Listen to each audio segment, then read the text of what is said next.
So hello everyone, welcome to our YouTube channel. तो कैसे आप सब, कैसे चल रही है पढ़ाई आप लोग की? आई होप कि अच्छी चल रही होगी। तो ये वाली वीडियो उन सब बच्चों के लिए जो 2022 में अपना क्लास 10 का एग्जामिनेशन देने वाले हैं आज। लेकिन हम लोग स्पेशली बात करने वाले हैं कि साइंस में कैसे एक अच्छा स्कोर कर पाओगे, कैसे 97, 98 या फिर 100 में से 100 भी। देखो, आपको भी सच्चाई पता है कि हर साल जो है बहुत सारे बच्चों के बहुत सारे सब्जेक्ट में जो है 100 में से 100 मार्क्स आते हैं, ठीक है। एंड साइंस में यकीन मानो कि 100 में से 100 लाना जो है कोई हार्ड काम नहीं है या फिर बहुत ही ईजी काम भी नहीं है, ठीक है। तो बस वो सब बच्चे भी जो 100 में से 100 लाते हैं वो सब भी कोई अलग बच्चे नहीं होते हैं, वो भी वही पढ़ते हैं जो आप पढ़ते हो, वही बुक पढ़ता है, ठीक है। बट थोड़ी सी स्ट्रैटेजी का जो है डिफरेंस आ जाता है, थोड़ा सा स्मार्ट प्लान का डिफरेंस आ जाता है, ठीक है। थोड़ा सा हार्ड वर्क का जो है वो डिफरेंस आ जाता है, ठीक है। तो आपको कुछ स्ट्रैटेजी बताने वाला हूँ। मैंने भी 98 स्कोर किया था, ठीक है। तो मैं अपना भी थोड़े प्लान बता दूंगा कि क्या क्या करोगे, कैसे करोगे तो आपके भी जो है एक अच्छा डिसेंट स्कोर जो है वो आ जाए, ठीक है। तो वीडियो को स्टार्ट करते हैं बिना किसी देरी के। So let's start the. So यार देखो, साइंस आपको भी पता है कि 3 पार्ट में आपकी साइंस जो है वो डिवाइडेड है। पहला फिजिक्स, दूसरा बायोलॉजी, तीसरा केमिस्ट्री, ठीक है। तो हम लोग इन तीनों को जो है वो अलग से पोस्टमार्टम करेंगे और उसके बारे में जानेंगे कि कैसे आप अच्छा स्कोर करोगे, ठीक है। तो हम लोग स्टार्ट करते हैं सबसे पहला केमिस्ट्री में। आपको एक अच्छा स्कोर करना है, मतलब जितने भी मार्क्स केमिस्ट्री से क्वेश्चन आएंगे सारे के सारे आपको करने हैं। तो कुछ स्टेप्स आपको उठाने होंगे, ठीक है। पहला स्टेप है कि आपको जो है एनसीईआरटी के अलावा कोई से भी दूसरी बुक नहीं लेनी है, ठीक है। आप देखो, केमिस्ट्री की बुक में आपके एनसीईआरटी में बहुत सारे केमिकल रिएक्शंस एंड उसके इक्वेशंस दिए रहते हैं, ठीक है। अगर आप लोग उतने ही इक्वेशन याद करने जाओगे ना तो बहुत बार भूल भी जाओगे, ठीक है। तो उतने ही याद नहीं रहता है। आप दूसरी रेफरेंस बुक यूज़ करने वाले हो ना, तो वहाँ पे आपको बहुत सारी इक्वेशन दी रहती है, आप उसको याद करने जाओगे तो बहुत आपका जो है माइंड जो है बहुत डाइवर्ट हो जाता है। लेकिन आज तक बोर्ड में जो है कभी भी एनसीईआरटी के अलावा जितने भी इक्वेशंस है कभी पूछी नहीं गई है, ना पूछी जाएगी। तो वो सब आपका पूरा का पूरा वेस्ट रहता है। तो पहला एनसीईआरटी से स्टिक रहना केमिस्ट्री के लिए, ठीक है। बिल्कुल भी जो है एनसीईआरटी के अलावा आप लोग कोई भी रेफरेंस बुक यूज़ मत करना। दूसरा पॉइंट है कि आपके जितने भी इक्वेशंस है, ठीक है, वो याद तो होती नहीं है। तो वहाँ पर आप क्या कर सकते हो कि जितने भी इक्वेशन है उसको एक पेज में लिखो। और जैसे कि आप केमिकल रिएक्शन एंड इक्वेशन पढ़ लो, ठीक है, बहुत छोटा चैप्टर है। तो वहाँ पर जितनी भी इक्वेशन दी रही है तो वहाँ पर आप उसको एक पेज में लिखो, 2 पेज में अगर हो रही है तो 2 पेज में लिख दो और उसको अपने दीवार के सामने जहाँ पढ़ते हो स्टडी टेबल उसके सामने चिपका दो, ठीक है। ताकि आते जाते जो है आप उसको देख पाओ, उसको जो है एकदम याद हो जानी चाहिए एकदम। आपको मैं एक बार बता दूं कि अब जो है बोर्ड में ऐसा नहीं होता कि डायरेक्ट आपसे केमिकल इक्वेशन जो है वो पूछ दी जाती है, ठीक है। वहाँ पे आपको एक एक्सपेरिमेंट टाइप का दे दिया जाता है, ठीक है। आपको बोली जाती है कि हमने जो है आयरन को जो है वो रख दिया या फिर हम लोग जो है कॉपर सल्फेट के सॉल्यूशन में आयरन को रख दिया है, ठीक है। और उसके बाद आपसे जो है पूछी जाएगी कि इसका इक्वेशन बताओ, ठीक है, उसको बैलेंस करो, ठीक है। ऐसे ऐसे क्वेश्चन पूछे जाते हैं आपसे, डायरेक्ट कभी भी इक्वेशन पूछी नहीं जाएगी। बट आपको इक्वेशन तो याद होनी चाहिए क्योंकि आपको वो याद होगी तब तो उसको लिख पाओगे ना कि क्या चल रहा है आपका। अगर जो एक्सपेरिमेंटल क्वेश्चन भी आते हैं आपके बोर्ड एग्जाम में तो जब तक इक्वेशन याद नहीं रहेगी तब तक आप उसको बना नहीं पाओगे, ठीक है। तो इक्वेशन बहुत ही ज़्यादा इंपॉर्टेंट होती है, तो उसको एकदम अच्छे से घोल के जो है पी जाओ, कह सकते हैं, ठीक है। तो दूसरा पॉइंट मेरा यही था कि जितने भी इक्वेशन है उसको आप जो है अपने पेज पे लिख लो, डेस्कटॉप अपने जहाँ पे पढ़ते हो वहाँ पे डेस्क पे जो है चिपका दो या फिर दीवार पे चिपका दो, ठीक है। और हमेशा उसको याद करते रहो और बहुत ही अच्छे से जो है उसको याद कर लेना। तो तीसरा पॉइंट है, तीसरा पॉइंट यह बहुत ही ज़्यादा इंपॉर्टेंट है जिसकी वजह से बहुत सारे बच्चों के मार्क्स जो है वो कटते हैं, ठीक है। देखो, आपकी केमिस्ट्री के बुक में जो एनसीईआरटी की मैं बात कर रहा हूँ, मैं सिर्फ एनसीईआरटी की बात करूँगा क्योंकि मेरे को भी पता है कि एनसीईआरटी के अलावा कुछ नहीं आता। मैंने भी सिर्फ एनसीईआरटी पढ़ी है, ठीक है। तो आपको एनसीईआरटी के अलावा कुछ लेना नहीं है, वो मैंने पहले बता दिया है। तो एनसीईआरटी जब पढ़ते हो ना तो वहाँ पे आपको एक्सपेरिमेंट्स दिए रहते हैं, मतलब कि हर चैप्टर में आपको बहुत सारे एक्सपेरिमेंट्स मिल जाएंगे, ठीक है। ये एक मेरे को बात बताओ कि आपने कोई भी एक्सपेरिमेंट करके देखा है? बहुत ही गिने चुने एक्सपेरिमेंट होंगे जो आप करोगे या फिर आपने जो है पहले से किया होंगे, ठीक है। तो इसलिए आप सारे एक्सपेरिमेंट तो करने जाते नहीं हो, इतना मेरे को भी पता है। आपके स्कूल भी बहुत बंद थे, ठीक है, या फिर अभी अभी खुले होंगे, शायद अभी तो खुले भी नहीं है, ठीक है। तो आपके जो है जितने भी एक्सपेरिमेंट्स हैं वो तो आपने कभी किए नहीं है, आपको पता नहीं उसका रिजल्ट क्या आने वाला है जो भी आपके एक्सपेरिमेंट दिए गए हैं, ठीक है।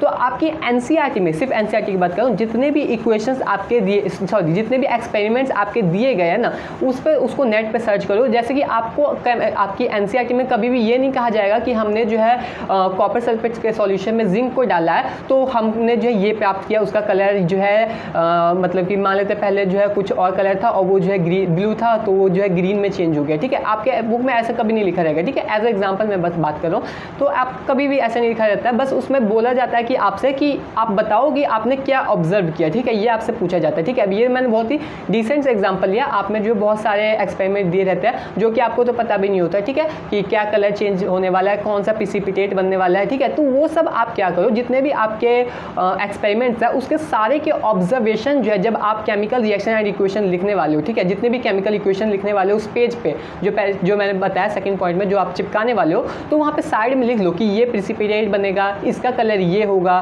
ठीक है। तो ये सब जब लिख लोगे ना तो ये सब एक एक पॉइंट एक एक मार्क्स का जो आपके एग्जामिनेशन में आ जाता है, ठीक है। और क्या ऑब्जर्व किया ये भी आप देख लो, क्योंकि केमिस्ट्री से एक्सपेरिमेंटल क्वेश्चन बहुत सारे आते हैं, ठीक है। यहाँ पे आप जो है एकदम रट्टू तोता बन के जाओगे तो उससे कोई काम नहीं होने वाला है। आपको थोड़ी जो है एक्सपेरिमेंट जो है वो देखा होना चाहिए, अगर देखा भी नहीं है तो कम से कम पता होना चाहिए कि हमने जो है इससे रिएक्शन करवाया तो कौन सा प्रिसिपिटेट बन रहा है, किस कलर का बन रहा है, ठीक है, क्या चेंज हो रहा है, किसके प्रेजेंस में हो रहा है। तो ये सब आपके लिए बहुत ही इंपॉर्टेंट है, ये सब आपको जो है पता होना चाहिए। अब हम लोग बात करेंगे कि बायोलॉजी देखो, बायोलॉजी में अगर आपको स्कोर करना ना एक अच्छा सा स्कोर, क्योंकि आपको पता है कि देखो जितना आप केमिस्ट्री में याद नहीं करोगे ना उतना आपको बायोलॉजी में याद करना पड़ेगा, बहुत ही ज़्यादा जो है वास्ट रहता है। बहुत सारे टीचर उसको बहुत ज़्यादा एक्सप्लेन कर देते हैं, मतलब कि बहुत ही ज़्यादा डिटेल में चल जाते हैं, ठीक है, जितना जाना नहीं होता है वैसे तो, लेकिन बहुत कुछ पढ़ना होता है। एनसीईआरटी भी देखोगे तो ये जो न्यूट्रिशन है, मतलब लाइफ प्रोसेस जो है आपका कितना लंबा चल जाता है, ठीक है। और भी बहुत सारे चैप्टर है जैसे हेरिडिटी एंड इवोल्यूशन। वैसे पिछले साल इवोल्यूशन हटा दिया गया था, अगर मेरे को इस बार का सिलेबस नहीं पता, अगर आप लोग देख लेना, अगर बहुत कुछ हटाया गया होगा तो आपके लिए अच्छा रहेगा, बट अगर नहीं हटाया है तो बहुत ही वास्ट सिलेबस हो जाता है, ठीक है, आपका बायोलॉजी में, ठीक है। तो बहुत कुछ याद करना होता है, केमिस्ट्री से ज़्यादा आपको बायोलॉजी में जो है वो याद करना होता है, ठीक है। तो आपको सबसे पहले तो क्या करना है कि जितने भी कॉन्सेप्ट्स है, ठीक है, जैसे लाइफ प्रोसेस पढ़ लो ना, तो मतलब कि लाइफ प्रोसेस एक बहुत ही लंबा चैप्टर है, मतलब कि अगर आपके स्कूल में चला ना वो 1 मंथ टू 1.5 मंथ्स तो लेता ही लेता है चैप्टर, ठीक है। तो मतलब बहुत ही डिटेल में आप उसको पढ़ते हो, तो एनसीईआरटी से तो स्टिक रहना ही। अगर आप कोई रेफरेंस बुक यूज़ कर सकते हो, मैं पर्सनली बताऊं तो रेफरेंस बुक चूज़ करनी है तो कर लो, उसमें कोई दिक्कत नहीं है। मैंने की थी, मैंने एक एशचंद की जो आती है बुक, मैंने उसको reference book as a reference use किया था, क्योंकि उसमें जो है डिटेल में रहता है, ज़्यादा वास्ट नहीं रहता है, या फिर ज़्यादा आपको बढ़ा चढ़ा कर उसमें लिखा नहीं रहता है, टू द पॉइंट रहता है, बहुत सारे क्वेश्चंस मिल जाते हैं। अगर आपको कोई और पब्लिकेशन लेनी है तो वो भी ले सकते हो। और वैसे मैंने उसके जो है क्वेश्चन ज़्यादा प्रैक्टिस किए नहीं थे, बट अगर आपको जो है बायोलॉजी में जो अच्छा पढ़ना है, अच्छा सारे कॉन्सेप्ट करने हैं, तो एक रेफरेंस यूज़ कर सकते हो, लेकिन कोई भी बहुत सारी बुक मत लेना, एक चूज़ करना और उसी से स्टिक रहना। देखो यार, मैं अभी जो आपको जो है सिर्फ बता रहा हूँ कि आपको कहाँ से पढ़ना है, क्या पढ़ना है, क्या क्या आपको पढ़ना है, ठीक है, ये सब मैं अभी आपको जो है वो बता रहा हूँ, ठीक है। लास्ट में मैं आपको बताऊँगा कि क्वेश्चन प्रैक्टिस जो है, क्योंकि क्वेश्चन ही आपके एग्जाम में आने हैं, ठीक है, कॉन्सेप्ट डायरेक्ट नहीं आ जाता, आपको उसको क्वेश्चन के फॉर्म में आता है, आपको समझना होता है, तो क्वेश्चन भी बहुत करना इंपॉर्टेंट होता है, तो वो उसके बारे में हम लोग जो है वो लास्ट में बात करेंगे, ठीक है। तो बायोलॉजी कर लिया हम लोगों ने, केमिस्ट्री देख लिया, अब हम लोग बात करते हैं फिजिक्स के बारे में कि फिजिक्स में कैसे कर सकते हो एक अच्छा स्कोर, ठीक है। देखो फिजिक्स आपको पता है कि जो है ज़्यादा उसमें फॉर्मूलेस पढ़ने नहीं है, ठीक है। आप क्लास 10th की फिजिक्स देखो कि उसमें ज़्यादा फॉर्मूलेस नहीं है, इलेक्ट्रिसिटी में कुछ फॉर्मूलेस आते हैं, लाइट में जो है कुछ फॉर्मूलेस है, ठीक है। तो ऐसे नहीं है, बिल्कुल भी नहीं है, कुछ है, बट बहुत ही ईजी फॉर्मूलेस है, आसानी से याद हो जाता है क्वेश्चन प्रैक्टिस करते करते, ठीक है। तो आपको सबसे पहले तो फॉर्मूलेस ध्यान में रखना ही है, क्योंकि फॉर्मूलेज अगर याद नहीं रहेंगे तो कुछ तो बनने वाला है नहीं, ठीक है। तो पहले तो फॉर्मूले याद कर लो अच्छे से, ठीक है। एंड जैसे कि हम एक चैप्टर उठाते हैं, जैसे कि लाइट है, ठीक है, रिफ्लेक्शन एंड रिफ्लेक्शन है, तो बहुत ही लंबा चैप्टर है, जितना लाइफ प्रोसेस बड़ा चैप्टर है उतना एकदम लाइट भी है, उसको बहुत ही डिटेल में पढ़ना होता है। तो आप क्या करो, जितने भी रेज है, ठीक है, मतलब कि जितने भी लेंसेस है, यहाँ से कोई रे आ रही है, कहाँ से पास करेगी, सेंटर से पास करेगी, फोकस से पास करेगी, फोकस से जा रही है तो पैरेलल चले जाएगी, ठीक है, पैरेलल जा रही है तो फोकस से चले जाएगी, या फिर कौन से लेंसेस में कैसी इमेज बन रही है, वर्चुअल बन रही है, इरेक्ट बन रही है, ठीक है, या फिर रियल बन रही है, इन्वर्टेड बन रही है, ठीक है। इसका मैग्नीफिकेशन कितना, माइनस में अगर मैग्नीफिकेशन है तो इसका मतलब क्या है, अगर प्लस में मैग्नीफिकेशन है तो इसका मतलब क्या है। तो ये सब आपको ध्यान में रखना था, छोटी छोटी पॉइंट, ठीक है, छोटा छोटा पॉइंट अगर आपको ध्यान में रहेगा ना तो वहाँ पे एक एक मार्क्स के क्वेश्चन तो ऐसे कर लोगे। और दूसरी बात है कि आपको न्यूमेरिकल्स करने में बहुत ही ज़्यादा जो है वो ईजी रहेगा, ठीक है। तो आप ये कर सकते हो कि जितने भी छोटे छोटे पॉइंट है उसको भी एक पेज में लिख सकते हो कि अगर मैग्नीफिकेशन निगेटिव में होगा तो उसका मतलब क्या होता है, मतलब कि इमेज वर्चुअल बनेगी कि इरेक्ट वर्चुअल बनेगी कि रियल बनेगी, ठीक है। तो ये सब छोटे छोटे पॉइंट जो है एक पेज में लिख लो, शॉर्ट नोट्स बनाया करो, ठीक है, शॉर्ट नोट, क्योंकि ऐसे लंबे लंबे चैप्टर्स के लिए शॉर्ट नोट्स रहेंगे तो बहुत ही अच्छा रहेगा आपके लिए, ठीक है। दूसरी बात, आपको अगर कोई रेफरेंस बुक यूज़ करनी है, मैं तो सलाह देता हूँ कि मत करो, लेकिन कर भी सकते हो, क्योंकि मैंने नहीं की थी, पर्सनली बताऊँ मैंने नहीं की थी, क्योंकि मेरे पास उतना टाइम नहीं था, मतलब बहुत सारा पढ़ना होता है, हम लोग को मैथ्स पढ़ना होता है, क्या सोशल साइंस पढ़ना होता है, ठीक है। तो मेरे को एक मैंने बस बायोलॉजी की ली थी, क्योंकि मेरे को बायोलॉजी में थोड़ी सी दिक्कत होती थी, बट अगर आपको दिक्कत होती है एनसीईआरटी की, क्योंकि साइंस में जो है मतलब एनसीईआरटी के फिजिक्स में जो है ज़्यादा न्यूमेरिकल्स नहीं होते हैं, ठीक है, कुछ न्यूमेरिकल्स होते हैं, फिर डायरेक्ट जो है इन टेक्स्ट क्वेश्चन होता है और उसके बाद जो है जो चैप्टर खत्म होने के बाद जो है वो क्वेश्चन आते हैं, वो क्वेश्चन होते हैं, ठीक है। तो आप क्या कर सकते हो, एक एनसीईआरटी एग्जाम्पल आप ले सकते हो, ठीक है, एनसीईआरटी एग्जाम्पल के अलावा कुछ मत लेना, या फिर कोई अलग एससी वर्मा ले सकते हो तो वो लेना। बट एससी वर्मा उन सब बच्चों के लिए मैं प्रीफर करूँगा जो कि अपना थोड़ा मतलब 10th के बाद जो वो साइंस लेना चाहते हैं एंड साइंस में जो है वो थोड़ा अच्छा स्टडी करना चाहते हैं, अच्छे अच्छे प्रैक्टिस करने वाले चाहते हैं, तो तब आप जो है एचसी वर्मा ले सकते हो।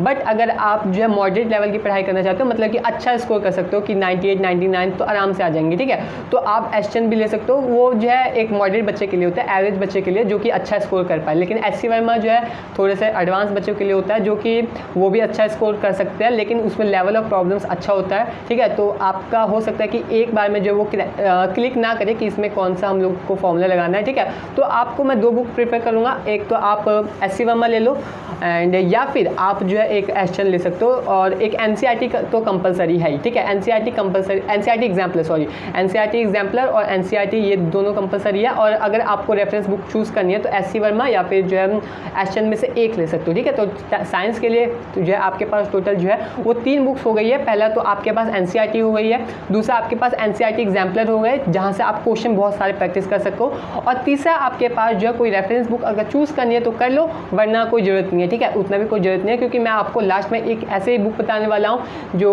कोई भी बुक नहीं आप सॉल्व करोगे तभी भी वो उसी के हिसाब से जो है आप जो अच्छा स्कोर कर पाओ, ठीक है। वीडियो खत्म हो चुकी है, बस मैं एक चीज़ बताने वाला हूँ। देखो, जो भी आपने बुक ली, पहला एनसीईआरटी, दूसरा एनसीईआरटी एग्जाम्पल है, ठीक है, इसको अच्छे से करना, इसमें कोई भी ढिलाई मत रखना, ठीक है। जो कर रहे हो, ये 2 कर रहे हो तो अच्छे से करना। अगर रेफरेंस बुक नहीं ली है तो कोई बात नहीं, कोई जो है ज़्यादा इफेक्ट नहीं पड़ने वाला। बट एक बात याद रखना, जो आपके टीचर्स नोट्स देते हैं, ठीक है, वो सो अच्छे से याद कर लेना, मतलब घोल के उसको पी जाना अच्छे से, ठीक है। और उसके बाद दूसरा जो एक मेन बुक है, मस्ट बुक है, उसके अलावा कुछ भी नहीं हो सकता, क्वेश्चन बैंक बहुत ही ज़्यादा इंपॉर्टेंट है। मैं पर्सनली बताऊं तो मेरे मतलब कि किसी ने मतलब कि मेरे को ना तो एसचन ने उतनी हेल्प की और या फिर ना तो मेरे पास एनसीईआरटी थी, ठीक है, मतलब मेरे पास एनसीईआरटी तो थी, मतलब मैंने लाइन बाय लाइन कुछ नहीं पढ़ा था, ठीक है। ऐसा नहीं कि बिल्कुल छोड़ दिया था, जो सर पढ़ाते थे एंड थोड़ी बहुत जो है मैं आके रीडिंग डाल लेता था, बस ज़्यादा उतना एनसीईआरटी पे मैंने फोकस नहीं किया, क्योंकि मैं बायोलॉजी के लिए तो एसचन कर ही रहा था, पता ही आपको, एंड केमिस्ट्री के लिए ऑफकोर्स मैंने जो है एनसीईआरटी प्रीफर की थी, उसके लिए झूठ नहीं बोल रहा, केमिस्ट्री मतलब झूठ तो कुछ भी नहीं बोला, सच बता रहा हूँ कि केमिस्ट्री के लिए मैंने सिर्फ एनसीईआरटी से स्टिक रहा था। और मैंने एक क्वेश्चन बैंक खरीदा हुआ था, जैसे जैसे स्कूल में पढ़ाया जाता था वैसे वैसे उस क्वेश्चन बैंक से उस टॉपिक के रिलेटेड जितने भी क्वेश्चन थे मैं प्रैक्टिस करते जाता था, ठीक है। एंड में क्या हुआ कि मेरे को जो है प्रीवियस ईयर क्वेश्चन करने की कोई ज़रूरत नहीं पड़ी, मैंने सैम्पल पेपर कुछ खरीदे थे बट मैंने ज़्यादा सॉल्व नहीं किया, ठीक है, सच बता रहा हूँ कि मैंने मतलब खरीद तो लिए थे, मतलब उतना लास्ट में टाइम नहीं रहता है कि आप जो है उसको अच्छे से सॉल्व करो, क्योंकि मेरे फैब में तो प्री बोर्ड्स ही हुए थे, ठीक है। तो सोच सकते हो कि कितना लेट सिलेबस में ख़त्म हुआ था, तो उतना टाइम नहीं मिला था मेरे को कि मैं जो है ये sample paper model paper solve करूँ। बट मैंने क्वेश्चन बैंक शुरू से स्टार्ट किया था, एनसीईआरटी शुरू से स्टार्ट की थी, और एनसीईआरटी एग्जाम्पल मैंने नहीं किया था, इसलिए मैंने आपको एक एडिशनल बोल दिया कि एनसीईआरटी एग्जाम्पल ले लेना, क्योंकि मेरे को एनसीईआरटी एग्जाम्पल के बारे में बाद में पता चला था, ठीक है। तो ये कुछ मैंने पॉइंट्स बताया कि आप केमिस्ट्री के लिए आप सारी इक्वेशंस एक पेज में लिखो, फिजिक्स में जितने भी छोटे छोटे पॉइंट्स है कि जितने भी फॉर्मूलेज है, छोटे छोटे पॉइंट्स की इमेज वर्चुअल कहाँ बनती है, इरेक्ट कहाँ बनती है, रियल इन्वर्टेड कहाँ बनती है, ठीक है, कि कहाँ पे जो है मैग्नीफिकेशन प्लस नेगेटिव जीरो वगैरह वगैरह, ये सब देख लेना, ठीक है। तो और बायोलॉजी में आपको मैंने बताया कि आप जो है कोई रेफरेंस बुक चूज़ कर सकते हो, या फिर आप जो है जो स्कूल में पढ़ाया जा रहा है उसको पढ़ो, और उसके बाद क्वेश्चन बैंक से जो है बहुत सारे प्रैक्टिस करो। क्वेश्चन बैंक में मतलब जितने भी प्रीवियस क्वेश्चन है सब मिल जाता है और बहुत ज़्यादा प्रैक्टिस हो जाती है, मतलब फिर आपको कोई क्वेश्चन अलग से करने की जरूरत नहीं पड़ती है, आपको ऐसा लगेगा कि आपने ये सब पहले से किया हुआ है, ठीक है, एंड फिर आपको बोर्ड्स में भी कुछ नया लगता नहीं है, ठीक है। तो आई होप कि ये थोड़ी वैसे वीडियो लंबी हो गई है ना, आई होप कि वीडियो पसंद आई होगी। अगर पसंद आई तो do like the video and subscribe to our channel, and कोई भी क्वेरी हो तो नीचे कमेंट सेक्शन में पूछ लेना, एंड हम लोग मिलते हैं नेक्स्ट वीडियो में, तब तक के लिए पढ़ते रहिए। सो बाय बाय।